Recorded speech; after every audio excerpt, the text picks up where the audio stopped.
We toyed with the idea of doing a pantomime, because we thought people could use a break somewhere, but I'm seated now, so I'm going to be way too comfortable to be active like that. My name's Traci Hukill. I am the co-founder and editorial director for HillTromper. Can everybody hear? Yes. Very good. HillTromper is an outdoor recreation website. I'll tell you a little bit more about it in a minute, because first I want to share some fun factoids with you guys about this place that we are living. First factoid, Santa Cruz County has more state park units than any other county in California.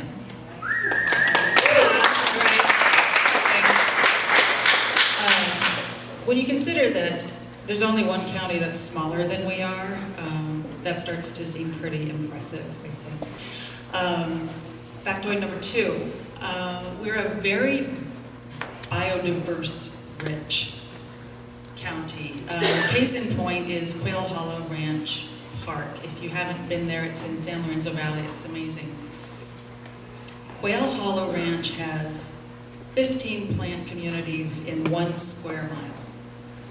Which, I mean, that's kind of enough to nerd out on right there. And one of those is a dwarf redwood forest. So, cool, right?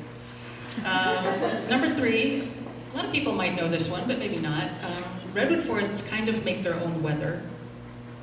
Their little needles kind of grab moisture from fog as it passes through, and it precipitates back down to the ground in something called fog drip that is responsible for something like 30 to 50% of the water that enters the redwood forest ecosystem during the dry season. Number 4, okay. So scientists used to think that the only creatures on Earth that had spindle cells were humans and great apes. Spindle cells are a kind of neuron, a brain cell that is associated with emotions, gut reactions, love, grief, empathy, a lot of the things that you need to kind of navigate a complex social structure, right, if you're going to be establishing relationships. Well, it turns out that a certain class of cetaceans, whales, also has spindle cells. And we have some of those kinds of cetaceans visiting us in Monterey Bay on a regular basis. That group includes killer whales, humpback whales, Rizzo's dolphins. And not only do they have spindle cells, but they seem to have them in greater concentrations than people do. Make of that what you will. I'm not here to judge. Okay, 5th and probably final factoid. There's a bird called the green heron that makes its home here. It makes its home in lots of places, actually. It's not like it's a rare species. But it's one of the only tool-wielding birds on the planet. And it fishes for, fish, using little insects and bits of twig. And you can see it doing its thing down on the banks of the river, or I'm going on a bird walk tomorrow morning at Antonelli Pond, and I'm hoping to see one there. So what do all these things have in common? Well, they're all happening in our backyard. You can read about them all on HillTromper. And taken together, they kind of basically have formed the reason that HillTromper exists. We're here to turn people on to nature and to some of the wonders in our own backyard. We do that by giving you guides to parks and beaches and trails so you can go out and discover for yourself. We do it by providing a calendar of events that tells people about things they might not really even know existed, you know, wildflower walks and bird walks and bike rides, and there's a lot of stuff going on. We write articles. We try to write them well and be accurate, and that's not that easy to find online, actually. And we're going to sell gear, you know, so you can geek out in style. But really, kind of for us, I mean, the whole thing is about turning people on to the wonder of the nature happening right here.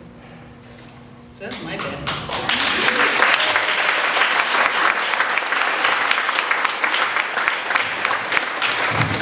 Now, Eric Johnson. Thank you.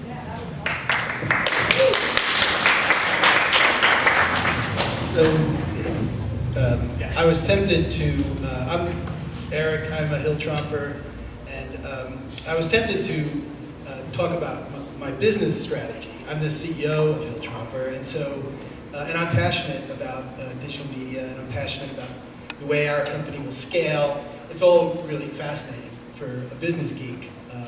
But Matthew actually asked me to talk about why we're doing this, what passion is driving this. And what I want to talk about, I'm going to pretty much just follow up on what Tracy said. I'm going to tell you why we're doing this in Santa Cruz. This is going to scale nationally. Why Santa Cruz is really kind of the only place and the perfect place for us to be doing what we're doing. Can you hear me okay? Thanks.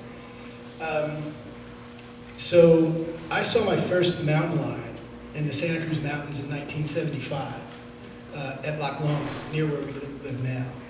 And it was the winter of '75. The lake was closed because they closed it in the winter. But I lived until 1960, from the 1600s until 1964, there was a bounty on mountain lions in Santa Cruz. If you killed a mountain lion, you could take it to the state and get $40. People didn't look at the lions with wonder. They looked at them with fear, probably some kind of survival instinct. Similar thing with whales. The gray whale migration has become a cultural phenomenon here. When they show up in a couple of months, everybody in this room is going to know about it within a couple of days. I lived here for years and didn't even know anything about them in the 70s. But I had a friend who did. And he took me down to Big Sur, because that's where you could see a bunch of them. And we just sat on a cliff with binoculars. And suddenly I'm watching gray whales breaching. And it, again, you've seen it, it's mind-blowing. I'm a kid from suburban New Jersey, and here I am watching humpback whale, or gray whales at the time, breaching. The reason I'm telling you about this is because now we live in essentially an intact ecosystem. The Monterey Bay is filled with whales.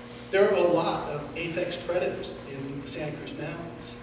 And that's because a bunch of people, for the past 40 years, were on a crusade to protect this place.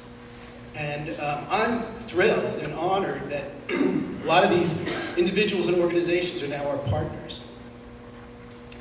The second thing I want to talk to you about tonight. During this same period, there was another big effort underway. And it starts with Jack O'Neill. So the guy invents the wetsuit, and suddenly people can interact with the ocean in a really different way for long periods of time. And now millions of people are able to have a profound experience of surfing whenever they want. And there are a bunch of other, of course Jack also started a company, and really it was the first Santa Cruz-based global brand in the outdoor recreation industry, and there are a bunch of them. Keith Bontrager started the first mountain bike manufacturing company here. Now there are like a half a dozen. And Bell Helmets is in Scotts Valley, Orion Telescopes, Binoculars is in Watsonville, GoPro started in Half Moon Bay. And these companies, they're not just selling stuff. They're giving people the tools they need to interact with the natural world in a fun way. So that's what HillTromper is about. We're about conservation, we're about recreation. We call ourselves the nature-worshiping, fun-loving, everyday adventure guide. We're on a mission to help people connect deeply with the places they love. And we love Santa Cruz. So, thank you.